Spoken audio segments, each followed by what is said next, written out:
आज की ये इस्तकबालिया मीटिंग के सदर हमारे सरपरस्त मन्ना भैया और किले के रहने वाले तमाम ही मेरे साथी, साइड में मेरी माएँ बहनें बैठी हैं, छोटे छोटे बच्चे हैं। आज का इस्तकबालिया प्रोग्राम किला झोपड़पट्टी बचाओ कमेटी ने रखा है।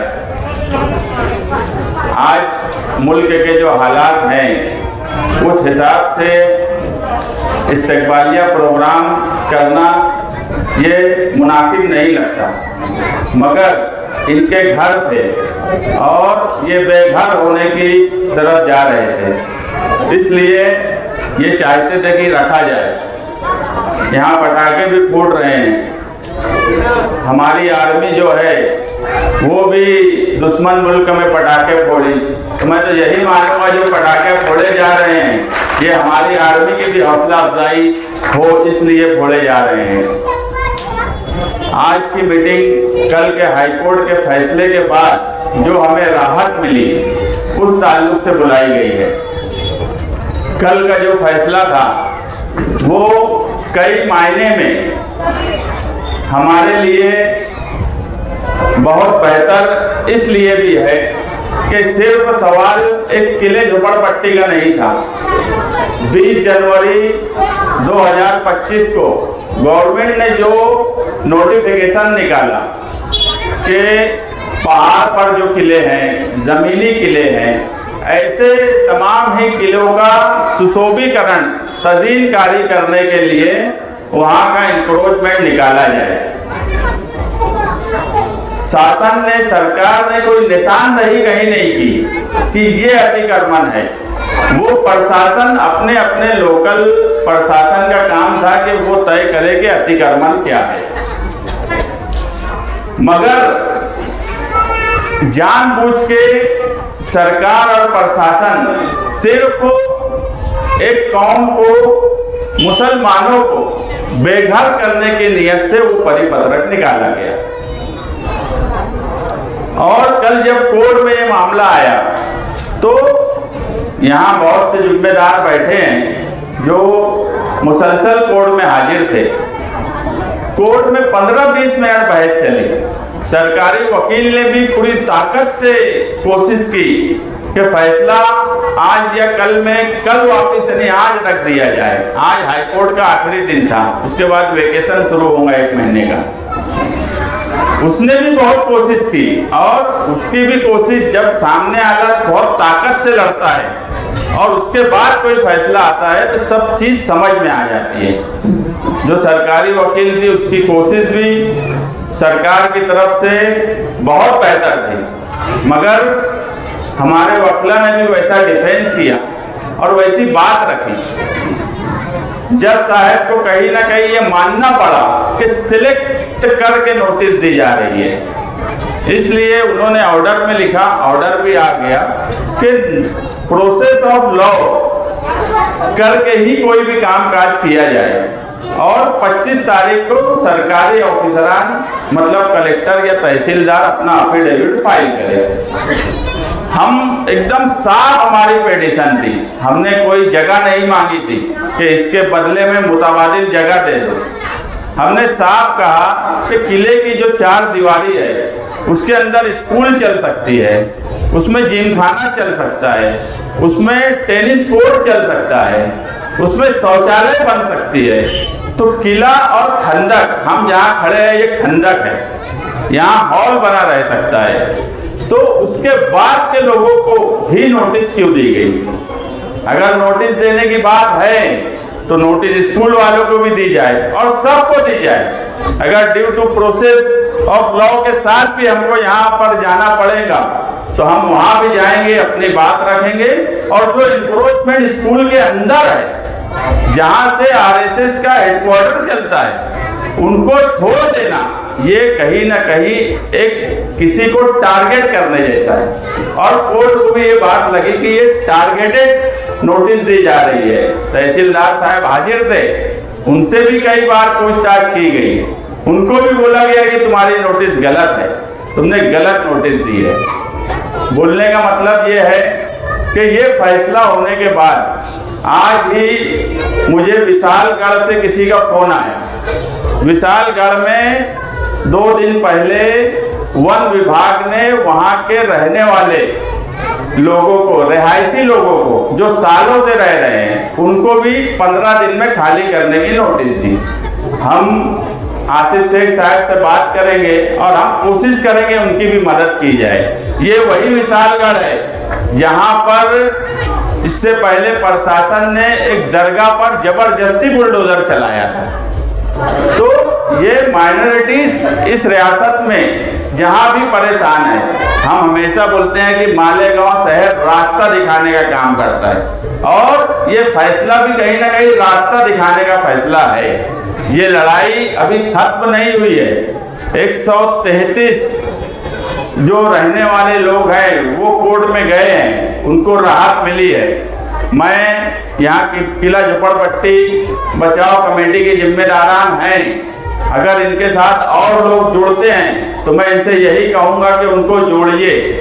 हमें सबको साथ लेकर चलना चाहिए। अगर जो भी लोग तुम्हारे साथ आते हैं तो उनको जोड़िए, और अगर ड्यू टू प्रोसेस से भी हमें जाना पड़ेगा तो हमें पता है कि जज साहब ने कहा कि जो रिकॉर्ड दिख रहा है पेटिशन में, 40 साल से कुछ लोग वहाँ रह रहे हैं और उनको तुम एक नोटिस दे के बोलते हो कि तुम यहाँ से जाओ। आप 40 साल से पहले से रह रहे हो। अभी वो भी पेपर हम निकालने की कोशिश करेंगे, वो भी कागजात निकालिए कि हम और कितने साल पहले से रहेंगे, क्योंकि ये लड़ाई अभी खत्म नहीं हुई है। ये अभी की राहत है। 31 मई तक जिस हिसाब से शासन और प्रशासन काम कर रहे थे उसमें हमें राहत मिल गई है, मगर लड़ाई हमारी बाकी है और लड़ाई इत्तेहाद के साथ और मिलकर लड़ने की ज़रूरत है, क्योंकि इस शहर में गुमराह करने का काम भी हमेशा से होता आया है। मगर हजरत जो बोले कि मैं एक दिन पहले अजीत दादा पवार के पास गया, उनको बोला कि पर्याय जगह दिए बगैर, मुतबादिल जगह दिए बगैर कोई जगह खाली नहीं होगी। ये तो अव्वल दिन से ये बात थी कि मुतबादिल जगह देंगे। 24 मई को डिप्टी डीवाईएसपी, एडिशनल कलेक्टर, तहसीलदार, प्रांत साहब, कारपोरेशन के आला अधिकारी, ये सब मेरे साथ उस जमीन के दौरे पर थे। 24 मई की बात है, जब हजरत सो रहे थे, जब भी वो जगह बता दी गई थी हमको कि ये पर्याय जगह आपको देना है, आप बैठकर बात करिए। कई ऑफिशियल मीटिंग हमारे साथ की गई कि मुतबादिल जगह हम दे रहे हैं, आप जाइए। मगर सवाल मुतबादिल जगह का नहीं था, सवाल इंसाफ का था और सबके साथ एक जैसा व्यवहार शासन क्यों नहीं करता है, ये सवाल था। कोई 50-60 साल से रह रहा है और आप बोलेंगे कि इनको 300 स्क्वायर फीट जगह हम दे रहे हैं या घरकुल योजना में जगह दे रहे हैं और वो चले जाएं, तो ऐसा होगा नहीं।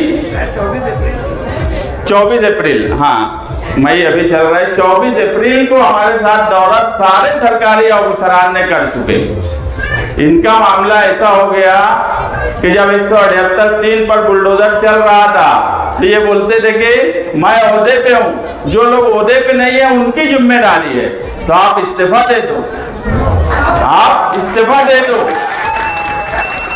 जब सोशल मीडिया पर 178(3) की खबर आई कि कुछ लोग मिलकर मसाइल हल करने की कोशिश कर रहे हैं और हल हो जाएगा, तो हजरत वहाँ भी पहुँच गए। मगर मैं उनको बोल दूं कि हजरत वो दिन लग गए जब खलील मियाँ घर से भागता उड़ाया करते थे और लोग यकीन मानते थे। अब चप्पल घिसनी पड़ती है, कोड की 70-35 4 बार उतरना चढ़ना पड़ता है। अब ये दिखता है लोगों को। अब भागते उड़ाएंगे तुम घर पे बैठे बैठे और बोलेंगे कि मैं ये किया मैं वो किया, तो कोई यकीन मानेगा नहीं। लोग समझदार हैं, डिजिटल दौर में हम जी रहे हैं, अंधभक्ति की भी एक हद होती है। लोग मजाक उड़ा रहे हैं, इनके बयान का मजाक उड़ाया जाता है। 178 की बात हो या अजीत दादा पवार साहब के पास जाने की बात हो, अरे तुम यहीं एडिशनल कलेक्टर से मिलते तो बोलता हम पर्याय जगह देने वाले हैं। ये बोलते हैं कि पर्याय जगह, मतलब तुम सबसे पहले यहाँ सब गवाह बैठे हैं कि ईद के बाद तुम खुद यहाँ पर आए और आकर ये बोलते हो कि आपको यहाँ से जाना ही पड़ेगा, आपके पास कोई रास्ता नहीं है, आपको यहाँ से जाना चाहिए, आप अपना बंदोबस्त कर लीजिए। आप इस तरह की बात उनको बोलते हो। हमने और आसिफ शेख साहब ने कोशिश की कि कोई रास्ता निकाले और पिटीशन भी हमने बड़ी हिम्मत से तैयार की, हमारे वकील ने बड़ी हिम्मत से तैयार की। यहाँ बैठे हुए हमारे शकील भाई है, सल्लू भाई है, हसन भाई है, उनके साथी ये सुबह 8 बजे से वकील की ऑफिस के पास बैठ जाया करते थे जाके। इस्तेकबाल तो किले झोपड़पट्टी वालों ने इनका करना चाहिए, जो सही में कोशिश किए। अगर एक कागज अगर नहीं मिलता था तो यू टर्न लेकर बम्बई आए ये लोग और वो कागज ला कर दिए। सच मायनों में मेहनत इन्होंने बहुत की है, तो आज हमें कुछ रिजल्ट मिला है। मेहनत करने और कोशिश करने वालों को हमेशा कामयाबी मिलती है और कोशिश और मेहनत करते रहना चाहिए, यही सही बात है। सिर्फ हवाई बात, सिर्फ बैठे बैठे कुछ भी बोल देना, खुद का मजाक उड़ाना, शहर का मजाक उड़ाना, ये कब तक होगा। आज एक मजहबी लीडर हैं, एमएलए हैं, मुझे बताओ अगर महाराष्ट्र में कोई मसला आता है मस्जिद और दरगाहों का, अगर विशालगढ़ का कोई मामला हुआ तो किसी ने ये नहीं देखा कि कोई एमआईएम का एमएलए जो सिर्फ कौम के नाम पर एमएलए बने हैं, जो मजहब का इस्तेमाल करके एमएलए बने हैं, कोई उनके पास नहीं आता, कोई उनको फोन नहीं करता। अगर पिंपरी चिंचोड़ पे मस्जिद का मसला आया, वो वही जमीयत के हैं, महाराष्ट्र जमीयत, तो वो कल शेख आसिफ साहब को बुलाए कि पिंपरी चिंचोड़ में मस्जिद का मसला है। अरे तुम्हारे लिए शर्म की बात है, तुम उसी जमीयत के हो, उसी जमीयत से इलेक्शन लड़ते हो। तुम्हारे महाराष्ट्र के सदर को नहीं भरोसा कि तुम कुछ कर सकते हो। एक एमएलए होने के बाद भी विशालगढ़ पे अगर दरगाह का मसला है तो वो मुझे फोन कर रहे हैं, एक एमएलए और मजहबी लीडर को फोन नहीं कर रहे हैं, क्योंकि बाहर भी सबको पता है कि ये आदमी को कुछ नहीं समझता, ना कायदा समझता, ना कानून समझता, ना कुछ करने की कोशिश है, ना जद्दोजहद कभी मुसलमानों के लिए करते, ना उनकी तकलीफ के लिए करते। जो आदमी आपके शहर में कुछ नहीं करते, आपके शहर पे जब मुसीबत आ जाती, बांग्लादेशी के मामले से लेकर आज तक मुसलसल शहर पर मुसीबत आ रही है, जो उनके नहीं हो पा रहे हैं, जो उनके वोटर हैं, जिन्होंने उनके लिए वोट दिया, जो उनके नहीं हो रहे हैं, वो क्या महाराष्ट्र के मुसलमानों की नुमाइंदगी करेंगे। ये तो उनके लिए शर्म की बात है कि उनकी ही जमीयत उनको नहीं बुला रही है। नहीं, आप ये तो मानो, उनके मानने वालों को तो ये आँख खोल लेना चाहिए कि उनके एमएलए की क्या इज्जत है, क्या औकात है। सबको समझता है कि ये आदमी कोई कोशिश किसी के लिए करना, हाँ तुम इनको ठेकेदारी का बोल दो, अगर बोल दो कि ये किला झोपड़पट्टी उखड़ेगी तो यहाँ पर कोई ठेकेदारी करने का मौका मिल जाएगा। या किले की सुशोभीकरण के लिए 1.5-2 करोड़ अगर मंजूर हुआ है, अगर उसमें ठेकेदारी का कोई मकसद आ जाए तो फिर इनका तुम देखो बम्बई, नासिक, मालेगांव एक कर देंगे ठेकेदारी के लिए, कमीशन के लिए। मैं अभी बोलता हूँ अगर कोई आकर इनको बोल दे कि मुफ्ती साहब वो उखड़ जाएगा, ये उखड़ जाएगा, तो ठेका 2 करोड़ का मिलेगा तुमको, फिर इनको देखो तुम काम करते हुए। सारा काम सिर्फ ठेकेदारी, कमीशन, यही नियत, बाकी कोई दूसरी नियत नहीं। लोगों का मसला हल करना, गरीब लोगों की तकलीफ को दूर करना, ये कभी नहीं वो करते और कभी वो कर भी नहीं पाएंगे। हमने और आसिफ शेख साहब ने कोशिश की। अभी हमारे एहसान भाई बोल रहे थे कि ये दोनों की ताकत, अरे भैया 10,000 वोट मिली है, मगर 162 के बाद अगर मिलाएंगे तो बहरहाल तकरीबन बहुत ज़्यादा ताकत है। तो ये तो वक्त आएगा तो ताकत भी दिखेंगी। 6 महीने में शहर ने देख लिया कि क्या क्या हालात, इस शहर पर कितनी मुसीबत आई, क्या क्या हो रहा है। कौन नुमाइंदगी कर रहा है, कौन कोशिश कर रहा है। हाँ, मैं पहले ये हमेशा बोलता था कि हम जो काम काज करते हैं वो सियासी नियत से नहीं करते, मगर अब हम सब काम सियासी मतलब से करते हैं। हमारी नियत कौम और गरीबों के लिए तो अच्छी है, मगर जब हमारा वक्त आएगा तो हम आपका भी साथ वैसे ही चाहेंगे जैसे हम आज आपका साथ दे रहे हैं। अगर हम आज आपके साथ खड़े हैं तो हमारी चाहत यही होगी, कल जब हमारा वक्त आए, इलेक्शन आए, तो आप भी हमारे लिए कोशिश करिए। आज अगर हमारे पास पावर और ताकत होती, आज जो माइनॉरिटीज़ का सवाल है, कल माइनॉरिटी डिफेंस कमेटी की रात में एक मीटिंग है इसी ताल्लुक से कि जो चार्जशीट फाइल हुई उसके बाद दूसरी जगह जलगांव, औरंगाबाद, वहाँ के लोग भी परेशान हैं, उनका कोई पुरसान हाल नहीं है। वो भी आसिफ शेख साहब से कांटेक्ट किए तो ये तय हुआ कि हमें उनकी भी मदद करना चाहिए। इसलिए कल माइनॉरिटी डिफेंस कमेटी एक मीटिंग नूरबाग में बुलाई है।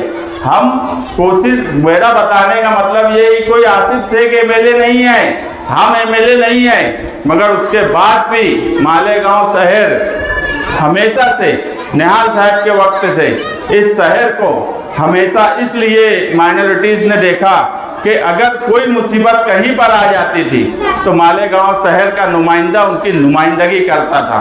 अपने शहर के साथ साथ वो दूसरे शहर के मुसलमानों के लिए भी कोशिश किया करता था, मगर आज का एमएलए ना इस शहर का नुमाइंदगी कर पा रहे हैं, ना कौम के दूसरे हिस्से के मुसलमानों पे अगर कोई मुसीबत आ रही है तो उनके ताल्लुक से कोई बात कर पा रहे हैं, ना असेंबली अजलास में कोई बात कर पाते हैं, ना ही कोई कानूनी तौर पर किसी की कोई मदद करते हैं। तो ये शहर कब तक ये सब बर्दाश्त करेगा। आपको भी ये सिर्फ एक किले का सवाल नहीं था, ये मालेगांव शहर के तमाम ही शहरियान के सामने एक सवाल था कि जो एमएलए ने कहा था कि अब कुछ नहीं हो सकता, उसमें हमने जो भी कोशिश की अल्लाह ने हमें कामयाबी दी। आप सब लोग जो इसके लिए कोशिश किए, जो हाईकोर्ट आए गए, यहाँ मेरी माएँ बहनें बैठी हैं जिन्होंने दुआएं की, मैं सबका शुक्रिया अदा करता हूँ कि आप लोगों का साथ इसी तरह रहना चाहिए ताकि आगे भी हमारी लड़ाई अभी चलेगी। आज मसला हल नहीं हुआ है, मैं फिर एक बार कह रहा हूँ कि आज मसला हल नहीं हुआ है, आज हमें वक्ती राहत मिली है, मगर हम कोशिश जरूर करेंगे कि ये मसला हल हो और इंसाफ सबके साथ बराबर होना चाहिए। हम कानून के साथ रहते हैं, कानून की बात करते हैं, और कानून में कोई स्कूल और कोई झोपड़ा या कोई आरएसएस का है तो वो अलग नहीं है। कानून सबके लिए बराबर है और कानून सबके लिए बराबर होना चाहिए। प्रशासन ने भी ये बात सोचना चाहिए कि वहाँ पर 10 खोली कारपोरेशन की दीवार के ऊपर कारपोरेशन ने जो 10 खोलियाँ बनाई है, जहाँ पर कुछ समाज के दूसरे समाज के लोग रहते हैं, बराबर बोल रहा हूँ मैं, वो 10 खोलियों को नोटिस नहीं दी गई, वो किले की दीवार के ऊपर है, यानी खुला। अरे मैं बोलूँ तो फिरका परस्ती के तहत नोटिस देने का काम प्रशासन करता है। प्रशासन ने भी सोचना चाहिए कि अगर कोई जीआर आया है तो उसको सही से पढ़े और उस पर अमल बजावनी करे। अगर आज भी प्रशासन सबको नोटिस देगा तो हम ड्यू टू प्रोसेस से भी प्रशासन के सामने अपनी बात रखने के लिए काबिल हैं। हमारे लोग, हमारे साथ जो लोग जुड़े हैं, उनका पेपर वर्क भी वैसा है कि हमें पूरा इत्मीनान है कि हम हर चीज़ साबित कर सकते हैं। मगर ये क्या बात होती है कि कुछ लोगों को तुम सिलेक्ट करो और कुछ लोगों को छोड़ दो। इससे कहीं ना कहीं ये बात सामने आती है कि तुम जानबूझकर मुसलमानों को तकलीफ देने का मकसद वो जीआर के जरिए तुम कर रहे हो, वो परिपत्रक के जरिए कर रहे हो। ये नहीं होना चाहिए।